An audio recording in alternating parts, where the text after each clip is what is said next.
So let's get started. All right, well, welcome to all of you joining us from all over. This is a very special and slightly different green quarantine we are hosting here. My name is Molly Braverman, she, her, and I am the director of the Broadway Green Alliance. And the Broadway Green Alliance is a nonprofit. We are based in New York, but we cover the United States and anywhere else where theater happens.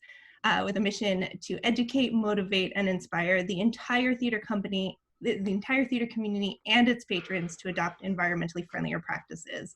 And that is exactly what we are doing here today. We've all gathered here during this long intermission to discuss how we can adopt more sustainable practices as stage managers. And I see that there are a ton of stage managers here with us today looking through the chat. And certainly there is an illustrious panel of stage managers that I am looking at in front of me. On a personal note, I have had the pleasure to work with many of the stage managers here. In addition to being the director of the BGA, I am in fact a working stage manager. So this panel has a very special place in my heart. And I'm excited to talk to all of you here today. So I am going to kick us off with a whole bunch of questions covering everything from rehearsal process through a run. We're going to talk about touring, regional theater, and I invite you as we go to put questions that you have into the chat. And we will try to get to as many as possible in this hour. And other ones that you have, we will answer after this session and remain available. So pardon me while I line up my screens here in my, new work from home setup. And I'm going to start us off by introducing our panelists.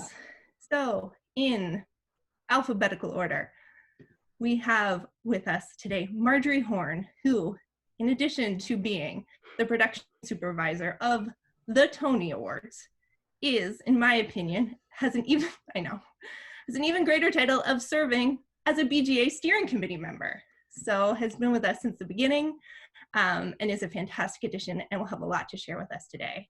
We have Anna Kaltenbach, who is the production stage manager for Hamilton, the Philip Tour, where I last joined them up in Toronto. We have Valerie Lau-Kee, who is the producing director for Broadway Cares Equity Fights AIDS. We have Jereme Kyle Lewis, who is a stage manager on Caroline or Change. I believe it was your first preview when the shutdown happened? First preview. We shut down at 5 and the preview was going to be that night. Yeah, good times. We have Rolando Linares, who is also, as you can tell from his proximity, on the Hamilton tour. We have Jennifer Marik, who is the stage manager on Wicked on Broadway.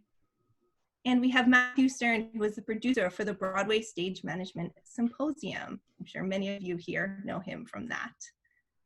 Great. So now that you know our panelists, I am going to kick us off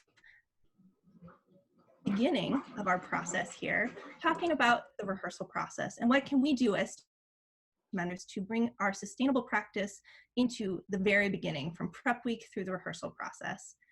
And so let's start there. Prep week, the very beginning. So right where stage managers start. There are a lot of challenges to prep week that I'm sure a lot of you have faced yourselves. And so I want to ask this panel, what methods have you created to form a more sustainable practice during this part of the process?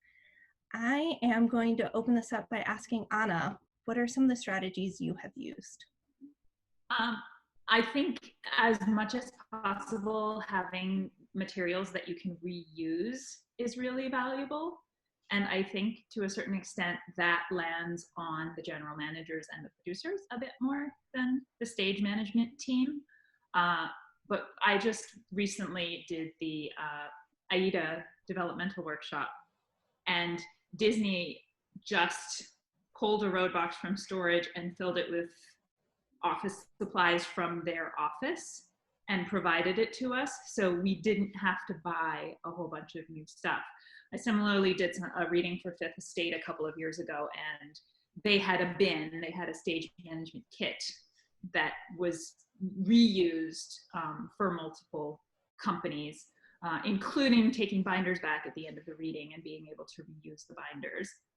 So I think that for me is the biggest step, is figuring out not having to repurchase everything each time you start a new show.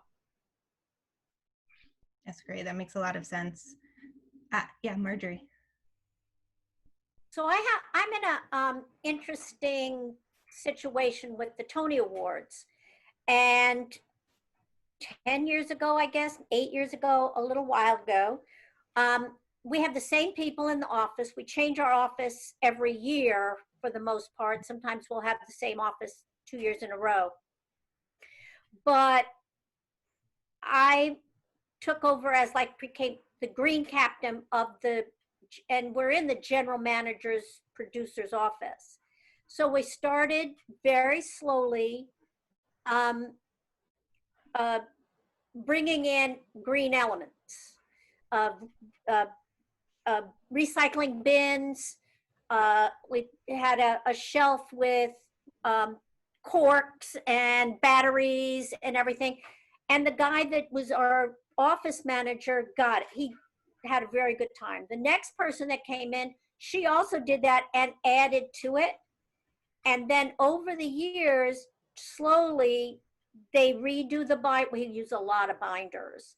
So they put them in storage and they do that. And then the gentleman that's there now, he was a little more resistant. But now he's been there a while. And when we go into the office, it's already done. Nice. For the most part, which is great. Except I cannot get them to use recycled paper. They, for some reason, and we do a lot of scripts. So it would be nice to get them off doing that many scripts, and it's TV, so that's a different thing. But they say it clogs the printer, and I have no idea how in the world can we get people to understand that recycled paper is fine. Yeah, Matt. Well, in pre-pro, I've kind of gotten rid of the emergency medical forms. And by that, I don't mean not doing them. I mean just not having people use paper for them.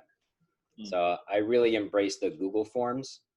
And I've sent that to my company pre-filled, like, who's your emergency contact? What are any medical conditions? And tried to get as much information as I can get that they would normally put on that form and get it done during pre-production.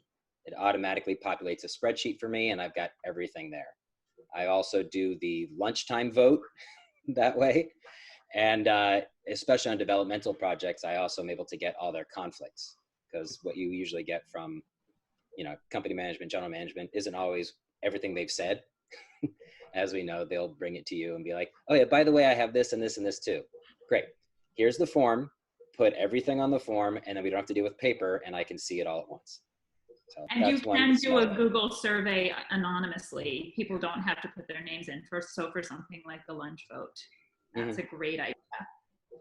Yeah, I love that. I've been doing that for years, and I just love not having to deal with that in the first day and chasing people down. Send that out once I start pre-pro, and then like, hey, haven't gotten your emergency medical form yet, send. That's really smart. That's great. And efficient. So it's a double win. Win-win. Yep. I love that. This leads into my next question that you guys are starting to touch on, which is, at the outset of the process, stage management is called on to print and disseminate an insane amount of paper. And I know this is something we've been asked at the BGA a lot, which is how do we help reduce that amount of paper? Jereme, is that something you said you had some solutions about? Yeah, I knew for my teams, whenever I'm working on one, we basically, like the week of prep, we will make like one document or print one hard copy, because I personally like a hard copy and like be able to see and work off that. And we kind of all work off that same hard copy throughout the entire week, just making edits. And then we have a folder that's like 2 prints. And I always save the last day before the first rehearsal for the day of printing. So that way we don't have to like print the cast list and all of a sudden we realize something's wrong or so that. And so at the very end of the week, after we've taped out everything, we've set up the room, it's all set up. And then that last day is just a massive day of just printing. So everything at least gets printed at least once or only once. So it kind of cuts back a little bit. And so trying to smaller our footprint the best we can in that way, because you're right, there is so much paper that has to be pumped out. So any way that we can not redo it or print multiple times throughout that prep week. That's really smart. Matt, did you have anything to add to that question? Yeah, starting to do this when I was working with Linda Marvel on a few shows where we wouldn't print a full score for everyone. Like you only get the music for the stuff that you're in. Mm-hmm. You know, everyone still gets the script because I think dramaturgically you want everyone to be able to read the entire thing. But you have the lyrics for all the songs, but you don't need the score. You know, and it does take a bit more time and, you know, collating and putting it together. You can't just say, okay, great, here, 30 copies of the score, go, and then you're done. But I think it's well worth it, especially when, why does everybody need, you know, the duet? No, the people singing it, the music director, the creative team, and the understudies. You've just saved the ensemble does not need all that information. Mm-hmm. And it really cuts down on that amount of paper because there's so much. So that's one way, and I think it's very helpful.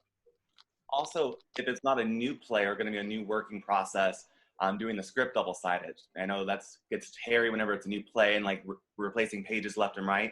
But if it's something that you know that's not going to change, maybe like a word here or there, printing a double-sided the script, and that helps reduce because some scripts are just long. Yeah, Shakespeare. Let's do that. Shakespeare Right. double-sided. Done. That's smart. Anna, did you have something? Oh, I was just saying we have a long show. Yeah. Yes, accurate. I have a question. Yeah. Has there been any company that any of you have been with that people put their scripts on their tablets? Yes. Great. You want to share And about how that? how do you deal with changes and whatever on the scripts? And how is that something that's feasibly going to happen? Jen, do you want to talk about that for a minute? Well, I can't speak to the second half of the question with the changes, but we do offer, when new members are coming into the company, do they want a copy of the script and do they want it electronically or a hard copy? So we offer that option, but that's for a fixed script. Well, I actually just got off the phone, literally just got off the phone with a company called Scriptation that it's designed for TV and film. But when you put the changes in, the way I understand it is it automatically sends not just the changed pages, but a full new PDF of the script to everyone on your distribution list. And in theory, and I'm going to learn a lot more about this going forward, it will import whatever items you have written on your former PDF. Oh. So I'm really thrilled. We're trying to figure out to get that in on a Tech Friday coming up sometime over the summer. So look out for that because that'll be exciting. And then actually this Friday, is that tomorrow? That's tomorrow. Sarah Harris is going to join us to talk a lot about Final Draft on the Tech Friday tomorrow. And I don't know as much about it as she does. In fact, I know this much about it. But I hope she'll be able to reveal a lot of ways in which we can help use Final Draft and later Scriptation to find ways that we can all buy into this digital script that is out there. Because in the past, I was like, well, we won't be able to do that unless the producer is going to buy everyone an iPad.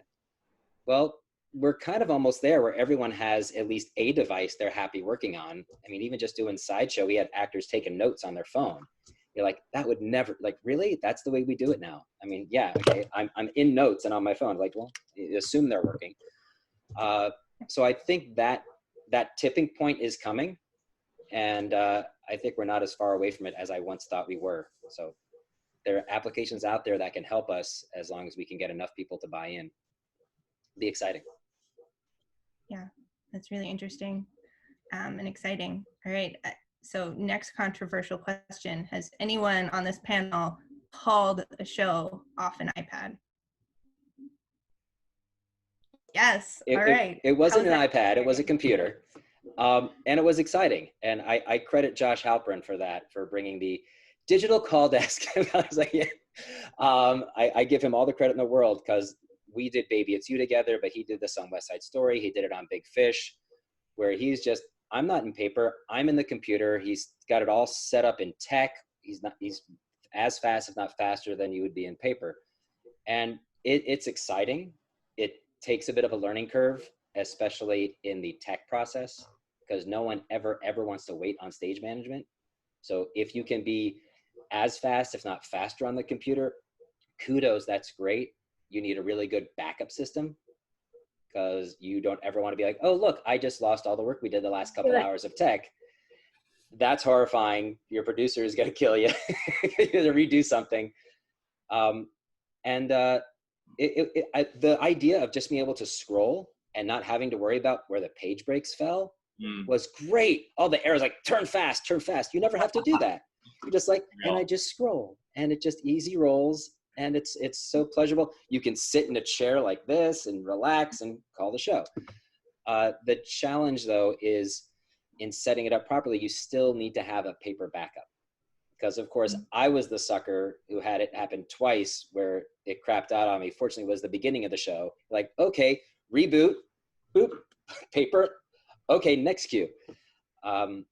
So, you know, some people, I've heard students be like, oh, look, I went all digital on my show. I didn't generate paper. Like, that's awesome. However, you just added a potential failure point. And the argument being, well, everyone else is using computers to run the flies and the deck and the lighting and the sound. It's like, yes, but do you want to add a potential failing point? And it is a potential failing point. So you just need to make sure your backup is really solid, because when the day comes and you're like, and we stopped the show because the stage manager's computer or iPad went down, that won't go over well. Yeah. So you need to be able to figure that part out. And when I was on Spider-Man and I called only lighting, it was already an established show, so nothing was going to change. It wasn't like the tech process, but I kind of did something really odd that nobody's ever done. And it was just that I double-sided the electrics calling script, and everybody looked at me sideways and they thought, how could you do that? And it was really about breaking our own barriers about what our expectations are as stage managers. And that is actually one of the things that's going to be harder, is our own expectations of what we have learned is right. We have to go from what we think we need and then work from there. So I did a double-sided calling script. That's awesome. Yeah, Marjorie. So the DGA stage managers at the Tonys all work. Now, nobody calls the show because that's the director. Again, it's TV. It's very different from that. But they all use their pads for backstage movements. And they have all the names of all the stage managers. They have each show as it comes up, where they need to move. They have the stage managers' names on the tablet with them. They have the cast names on the tablet with them. They have everything, and they all work from the tablet. I just am flabbergasted, and I love it. And it saved me paper by emailing them everything, and they just put it into the tablet, all the information that I give them about each of the shows. So it's brilliant. It terrifies me, but it's brilliant. I've worked with a few event stage managers, especially deck managers, who just give me the show flow on a PDF and they put it on their iPad, and then I annotate. They're making all their notes on it, and it's easy breezy and quick and fast. And you don't need to have that information for a week or a month later. You only needed to have it for a day at most, usually. And even for myself on events, I don't print out show flows for myself. I just put it on my computer, and like, don't give me a printout of the slide deck. Just email me the file. Give me an external monitor, which they always have one lying around, and I put it all up, and it's like, you know, running the space shuttle or something. That's awesome. Thank you, guys. Definitely an interesting and evolving area for us. So I'm excited to also see, I see the chat going, guys, I'm not ignoring it, but I see a lot of interesting movement and thoughts on this. So I'm excited to continue. But I do want to take us in a new direction slightly, which is one other digital area that has evolved a lot, I think just in the past few years, is the paperwork portal. And this is true on a lot of shows and on tours. And I want to ask Rolando about the evolution of the portal, because I've lived it alongside you, and how that's grown and helped digitize our work. Well, as you can imagine, there's a lot of things that we need to sign up for on tour. And a lot of that falls actually into company management, but we obviously work closely with them. And there's always paper being printed for you to sign up for something, whether it be travel, housing, a party, whatever. And while Molly and I were on the tour of Wicked, all that paper just stopped kind of overnight when we got an associate company manager who switched all that to a portal for the show. Everyone had access to a website. Everything was done on Google Docs. It's easier for them to go back and check things. Nothing gets lost. It's really simple. And you were talking about evolution. We saw that happen, but honestly, on the production we're on right now, it's kind of gone backwards. They love a paper. And so it's still kind of in flux of what people, like we were talking with the iPad, what people are comfortable with. But it really does make a lot of sense to just put everything in a Google Doc, have a portal that everyone can get any information they need to from the show. It works really, really well. And from what I've heard, I'm not very technically savvy, as you saw when we tried to join this. But I don't think it's very difficult to set up either in talking with people who've done it. That's great. Thank you. So I think that's an exciting thing. I know, Jen, you've also transitioned to a portal. Yes, we just transitioned, I think in the past 6 months, and it came from the Wicked tour, we would have actors come in and say, oh, we do our accident reports, online. And so we started looking into that. And yeah, I think the big key is having someone who can set it up, because it's not across the board yet. We had, we had someone who we were able to bring in and help set that up. As Rolando said, they had a company manager who worked that way. But there is a learning curve if you're not used to it. But now we can do accident reports online. We can post the schedule, contact sheets. So there, and the main ways we've reduced paper with it is the accident reports and the personal day and vacation requests, just having that all online, as opposed to having to photocopy it and return it to 3 different people, and then having one centralized place for it to go back to. So it would be, I think that will start to spread through the industry, as people have worked with it before can then set it up on a new show and sort of teach more people how to use it. Mm-hmm. But it definitely reduces the paperwork. And I also think for people who are wary of doing it, once you realize how much it helps you, like everything is in one centralized look, you can just go and find any of your paperwork. And as Molly can attest, I'm sometimes not the most organized. So that's the nice, you can explain it to people as if, well, it will help you a lot as well. And also, I think accuracy of information, you don't lose things in the step between someone writing it on a piece of paper on the call board and then the company manager typing it into the housing list and dropping a letter or putting something in the wrong column by accident or whatever it might be. I can imagine that being really an added value too of accuracy. That's great. That's really helpful. And I think it's interesting that ties also to what we were talking about in terms of prep week and setup, and that tool really can morph into assisting with the beginning of the rehearsal process all the way through these long runs.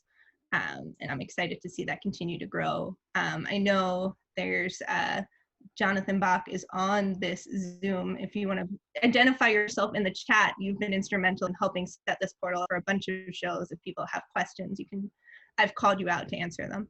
Since the chat is growing and we won't get to all these questions. So thank you. Been voluntold. I know, just sticking on long runs for a moment, or runs that go for longer than a weekend. We've got the in-out, and these documents that go up, and passed around.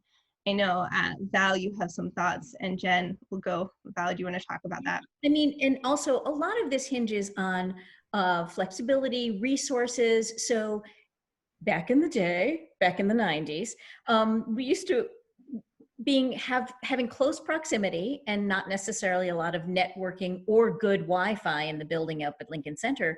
Sometimes we would do, you're spreading the in out for different departments. We would dry erase board it so that we could walk around and change it and just notify people rather than printing another piece of paper and going around and distributing some change that came through.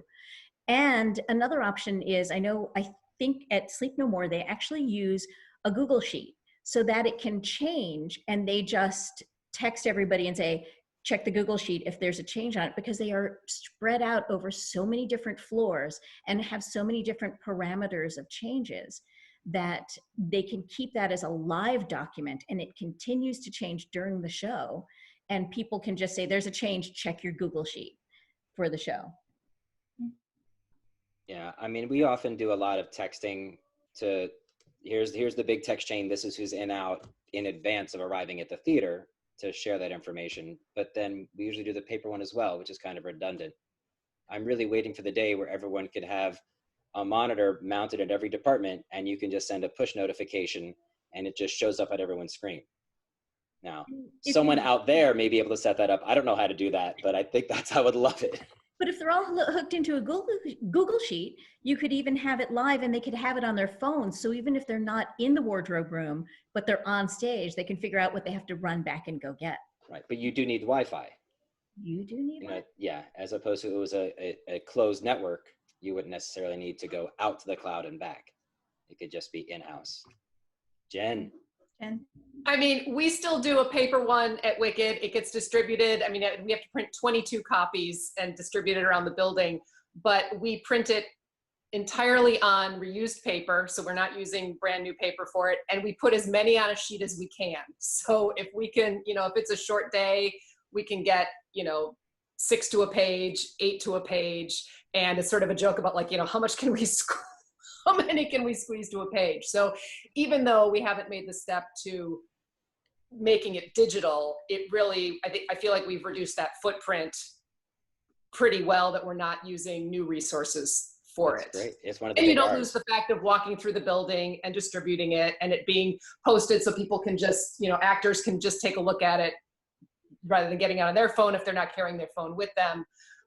But just, and to carry that across, I mean, we use recycled paper as much as we can for things going up on the call boards, trying to shrink things as much as possible. Can I make 2 of this document to a page and I'll use 1 piece of paper?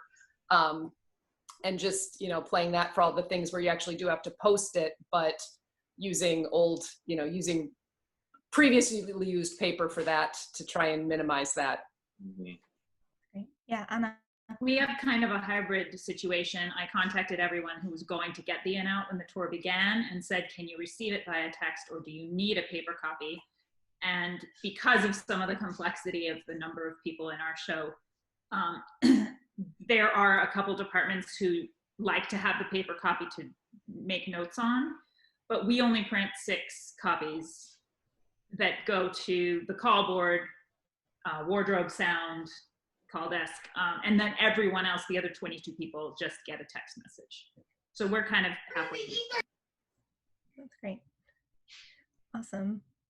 Yeah, I guess got to give a shout out to Gary Mickelson, who introduced me to the dirty paper concept, just like Jen was describing. And he has a whole stack of, here's everything that's just printed on one side, and the in-out is always out that dirty paper. That's fair. That's awesome. I also like your background. It's beautiful. Great. All right, I'm going to shift us away from digital and virtual for a minute to other tools in our toolbox that we can use as stage managers to help greenify our space. And I'm going to turn it over to Jen for a minute to talk about first aid kits. The biggest thing that we've done at Wicked for first aid kits is trying to severely reduce the number of ice packs that we use. We purchase on a regular basis frozen peas and corn, and we use those, and we've just worked it into our deck tracks that at the top of the show, one stage manager goes to the freezer and fills up 2 cooler bags, 1 for each side of the stage, and then delivers them to the stage. And then it's built into a track at the end of the show to pick them up and return them to the basement, and the actors know where they are. So we are able to reuse those for a while, and replace those every few weeks as they start to get a little, crunchy and gnarly. But we do have the chemical ice packs and heat packs, and we always have those backstage in case someone gets hurt during rehearsal when we haven't put the ice packs out, or at the end of the show after they've been collected. So we haven't eliminated them, but I don't think we've ever gone back to see how much our usage has declined, but being able to reuse those, sometimes actors will keep them in their refrigerator, in their dressing room, but it has made a huge difference. And they also seem to work better. People seem to prefer them. They stay colder a lot better. They're larger, but it's made a huge difference. Great. Yeah, bro. I have a question for you actually, because we do the same thing, except that we never see how did you get the actors to finally be like, oh yeah, that's there? Or we seem to have a trouble having them ask for them or want them instead of the chemical ones. You know what? We've been doing it for so many years. I don't really remember when we made the change, but I think frequently a lot of it would be if someone was hurt backstage and we grabbed them an ice pack, that's what we grabbed and gave to them. You know, or we just made sure that they knew that they were there. And then there are also a bunch in the green room fridge. So down in our ensemble dressing rooms are in the trap level, and they don't have the chemical packs really down there, but the freezer's right there with the extra ones. So I think it was our default when we would hand them out to them. And I think that may have been how it worked. Nice. That's smart. Thank you. Other backstage item that we all are always working on are water bottles, and making sure that we have space and make available, reusable water bottles instead of single-use plastic bottles. So I would love, Anna, I think you have some thoughts on that. I think it was our first Christmas, some producer gift was water bottles with the show logo on them. And so everyone has a swell bottle, which can have either hot or cold liquids in it. And so once that happened, we eliminated the provision of reusable coffee cups and just encourage people to use their reusable bottles. We also have shoe bags hanging so that everybody has a slot for their water bottle, and it only takes up this much space. You don't have to have a huge table for it or anything like that. But that is something that I would like to encourage, maybe instead of it being for one specific event, like a holiday gift, that it could be something that happens when a company member joins, because we now have a whole bunch of new people who never got the water bottles because they weren't here for whenever that happened. Makes sense. That's what Wicked does, is when new people come in, they're given a Wicked water bottle. That's awesome. Seems to work pretty well. I have there's a dollar store really close to my house, and I frequent it often for like their water bottle supply. So anytime I go in, I go like once a couple weeks, and they have water bottles, just buy a handful of them and then just clean them or use them from show to show, or that way just have a supply for whenever you might be gifted one or don't have one, same thing. Yeah, that's really great. And I know when I've stage managed in a regional space before where the producer didn't necessarily have the funds to gift everyone a water bottle, spoke to them about just doing like a little in-kind drive, because all of their patrons had, old mugs and things at home, and it was a super fun way. We had like this Mod Podge of different mugs and, labeled them, and it was easy for, us to provide that even without a producer gifting it. And also, and we put out a Brita filtered pitcher, and it was just the same. So it, you can do it in such a variety of different ways to make it accessible to your company, and have everyone buy into it. Yeah, great. Right. I would love, aware of the time, but I would love to talk a little bit about sort of, out of the long run, but these readings, workshops, one-off events that we all often get ourselves into. And we have some people on this panel who are specialists in them. So Val, can you talk a little bit about greening Flea Market? Oh, flea market is a really hard environment to green, because it's about, although by nature it is green, because it is reusing people's items. Almost everything there is an item that is being repurposed, or a find. But for years we had been using single-use plastic bags, and we have been trying to find a way to work around that So the cost of doing a reusable bag has been high, and we're trying to get people to work with us on this. But we've always distributed the bags so that people who are participating as vendors, either shows or theatrical organizations, don't have to provide bags. So now we've been actually just investing the extra money in creating the bags and branding them towards that event. So hopefully people will want to invest a little money into getting this event as a memorable item and then putting their purchases into it. And it's been a very long go to get people to be used to it. But after the first year, people just started bringing their own bags.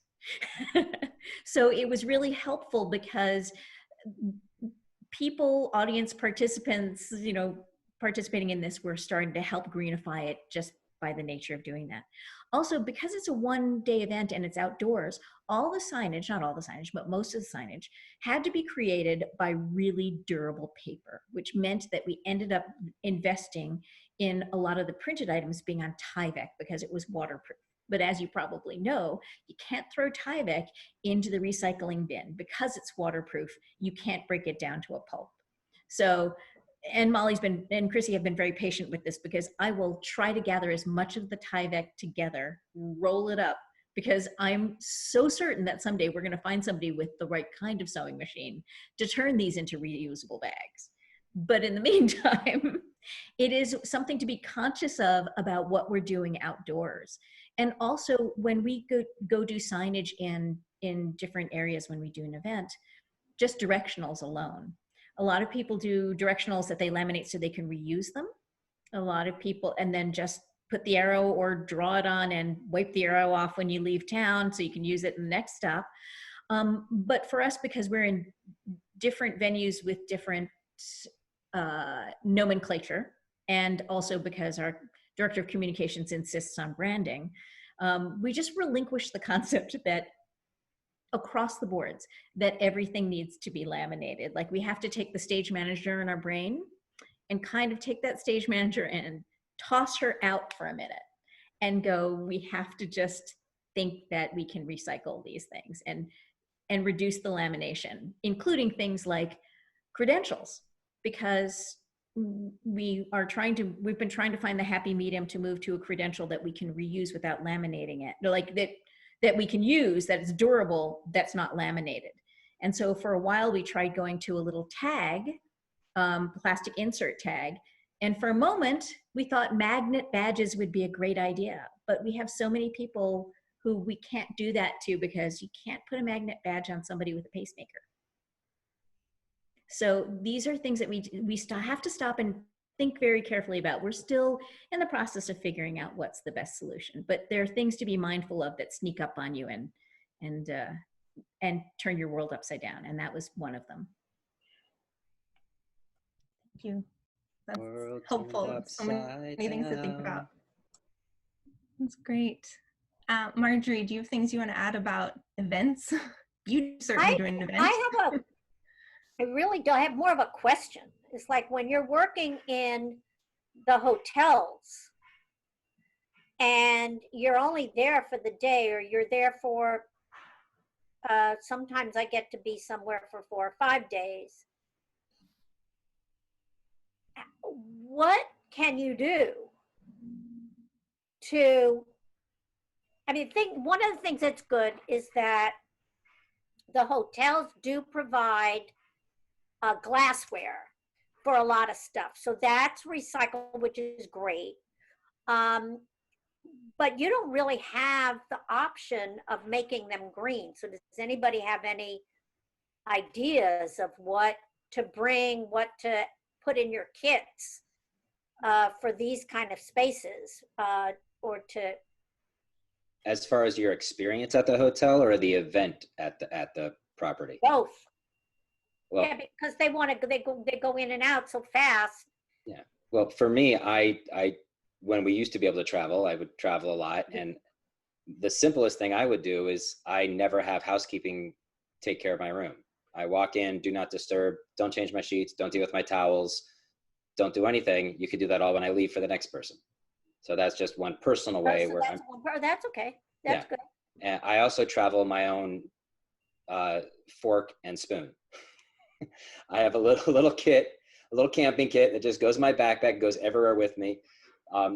Because not even just in a greenway, I hate having meals with plastic cutlery 3 times a day for days on end. So I'm like, yeah, enough of that. I will just use the same set and I will wash my set and I will use it and I will eat.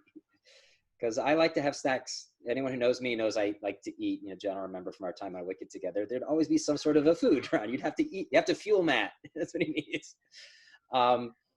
So yeah, so I'd always have spoon and fork because if I want to have a yogurt or if I want to have a soup or spread my peanut butter on my banana,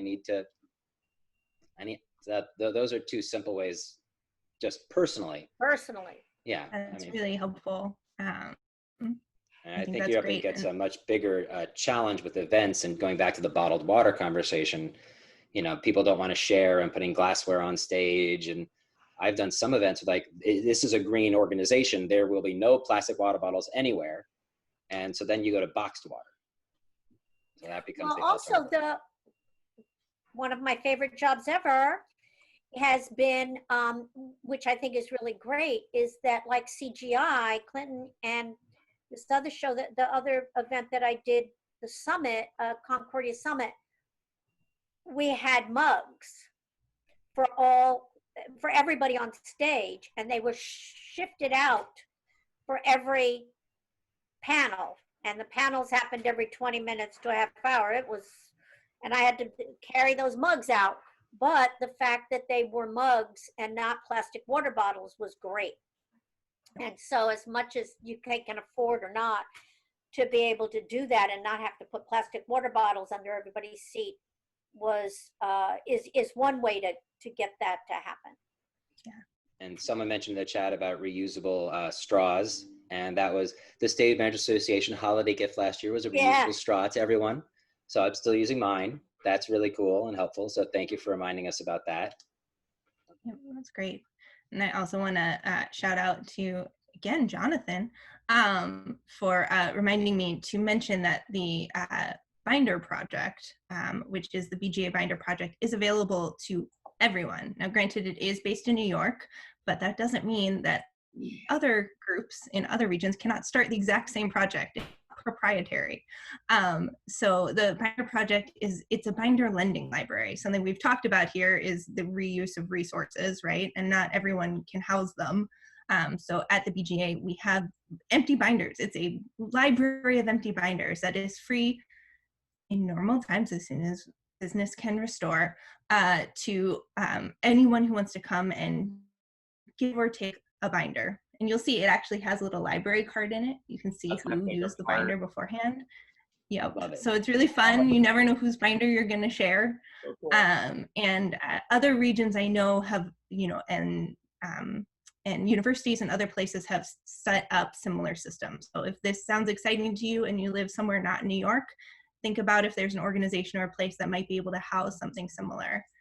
To that end, I'm going to just steal a moment to plug another BGA thing, which is for those of you who are interested, we do have something called the Green Captain Program.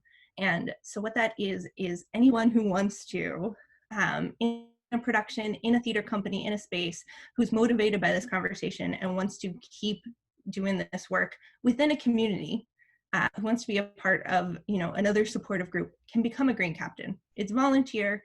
It's choose your own adventure, and you just reach out to us on our website and we'll get you involved. You get a kit, which is a menu of options, just like we're talking about a menu of options here, and you stay involved and stay connected and with this group of cheerleaders to talk about how we can keep greening your theater space, your company, your school, or your production itself. So I'm excited and motivated by all of you joining us here today for that.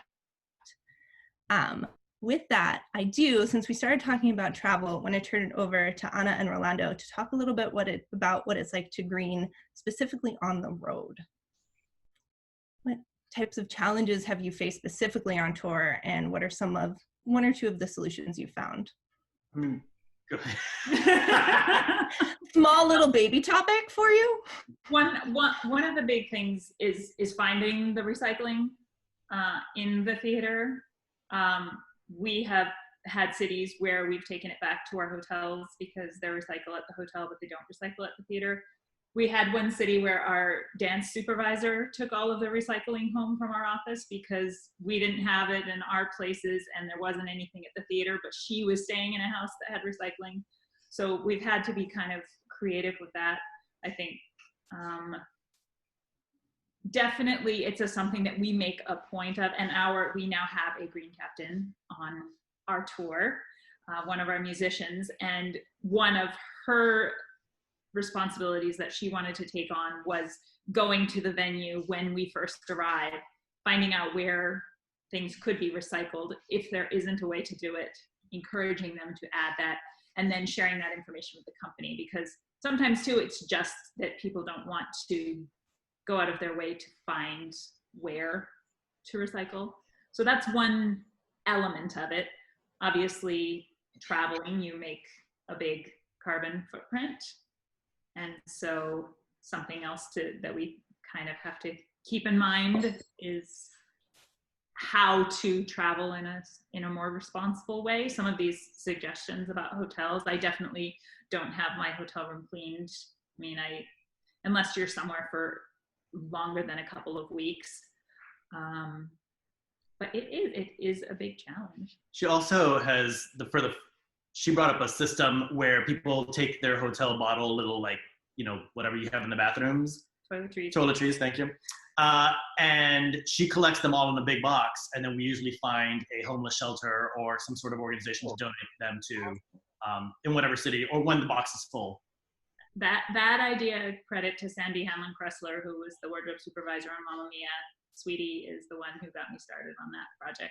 And I saw someone in the chat mentioned that some hotels throw away those little toiletries, even if they look like they haven't been touched, which is something I did not know.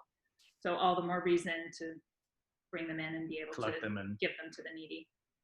Also starting off on, like, from the first day of rehearsal with a big box that has a fancy sign that says recycle, just so the entire company kind of gets used to coming to our office. If there's no recycling in the theater, we always at least have a box, and just get everyone used to from day one to knowing that they can come to our office or come to us, and we'll always have a place for them to try to recycle something. That's great. That's really helpful. Thank you, guys. Definitely unique challenges to sustainability on the road, and you guys are taking those on, so thank you.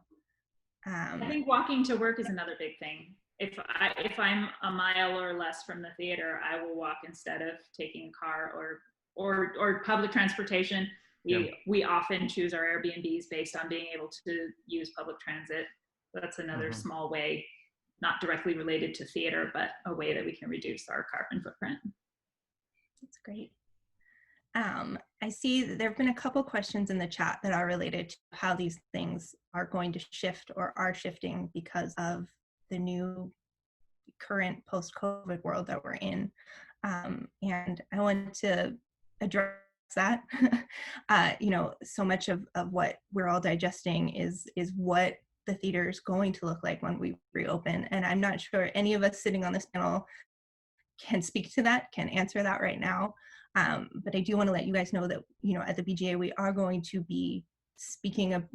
be convening some groups and think tanks about that to address how we can approach this as people who are advocates for sustainability, and how we can look to promoting a greener and a more just reopening as sustainability and green advocates. So we're not going to talk about it right now in the next 8 minutes. I think it's a bigger topic, but obviously. If I may, Molly. Yeah, please.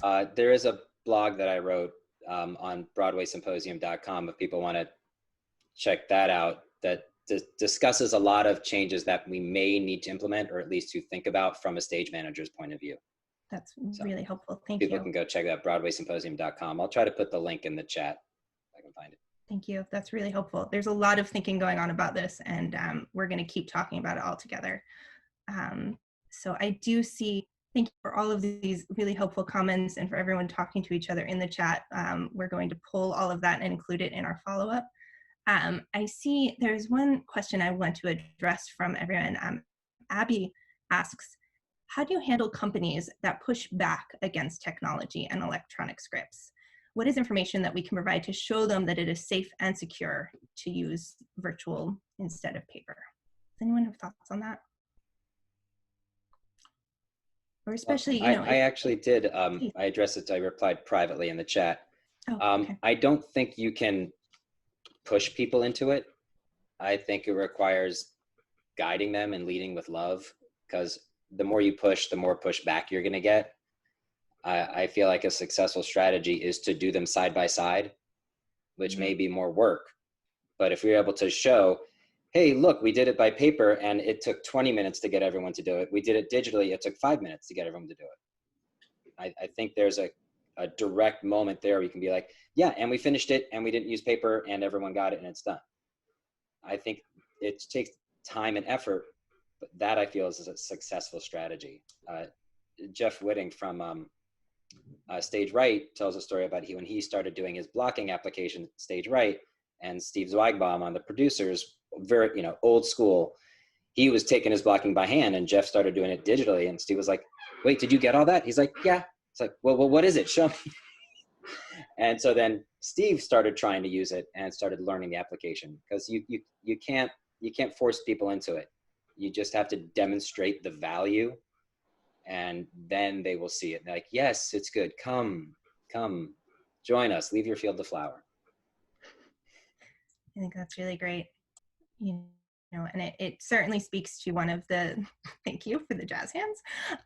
I think it certainly speaks to one of, you know, the main principles at the PGA is, you know, it's impossible to be green, you can only be greener. And how we manifest that is that we're not the green police. And certainly none of us doing sustainability work are going to be successful by policing people's green work.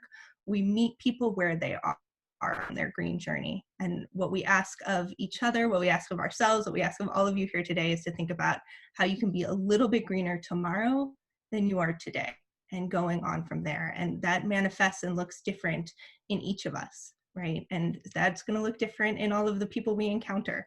And so thinking about that and leading with that, just as Matt was talking about, I think is going to be our key to success. With these last minutes, I'd love to look to the panel to see if there's anything I've missed, other ideas or thoughts you'd like to share or tips. I know we've talked about so much already. I would say one thing that we haven't brought up is the whole idea of inserts. Oh, thank you. And, yes. you know, notifying that an actor is being replaced, and producers not wanting that to be announced. Some producers have very strong feelings about it being announced. And so you have to put some sort of an insert in the program.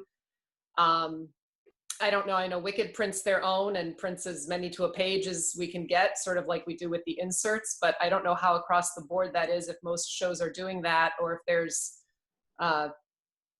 other ways to do that. We also have to keep emergency ones, obviously, because you always have someone who's going to call out at 5 minutes before half hour. And, you know, if you don't want to announce, you have to try and, or I guess at that point you would announce, but, you know, with enough notice to be able to get the inserts out to the ushers to get them stuffed in, you don't have the time to print them. So we have backups, but we actually keep those and we don't cut them. We keep them as solid pieces of paper so that once that company member leaves and we don't need that anymore, we can use it as recycled paper. We don't have tiny little slips that are harder to use. So that's one way that we've kept that. And we only keep one show of a backup. We don't keep, when I was on tour 20 years ago, we would keep 4 shows of everyone because you know, the enormous box of stuffers. I mean, I toured 2 road cases of paper. Exactly, because, you know, and the Kinko's order in every, I mean, I hope that's no longer the case. I have no idea. It's been years since I've toured, but I mean, but we still feel the need to keep one show of every, you know, possible combination, you know, and, you know, then how do you reuse that paper once those company members leave? I mean, I've given away that paper to people in the company. I mean, there's only so much recycled paper we can use to print things out, and we get more. I mean, I've given it to company members who have kids to take home and use as scrap paper. You know, it's just trying. So I have a question about, are we going to, sorry, Jennifer. No, go ahead. Are we going to, 2 questions.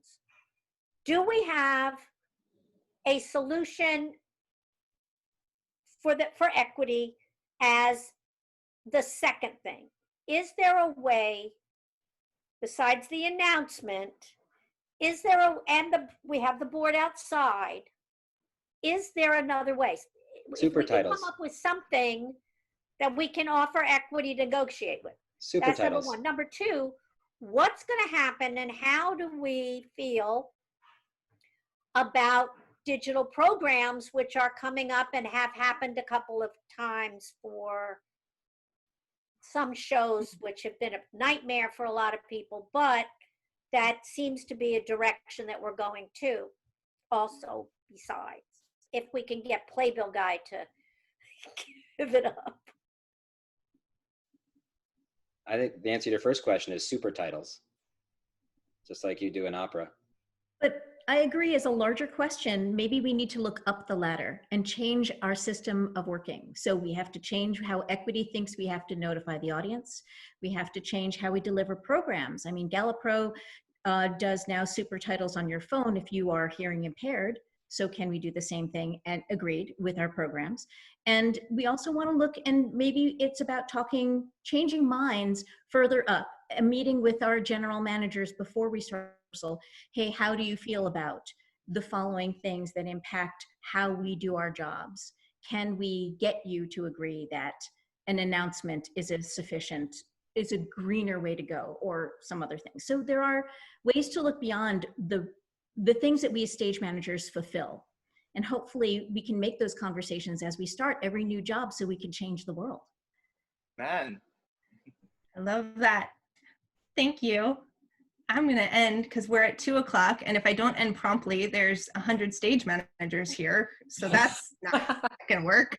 So we have to end promptly, and we're going to end on stage managers, and all of us can change the world. So thank you all. Thank you to this incredible panel for all of your time and your knowledge and spending this hour with us. Thank you to everyone here for spending your time learning with us. This was incredible. If you have more questions or more thoughts, again, you can reach out to us at the Broadway Green Alliance and we can get you answers.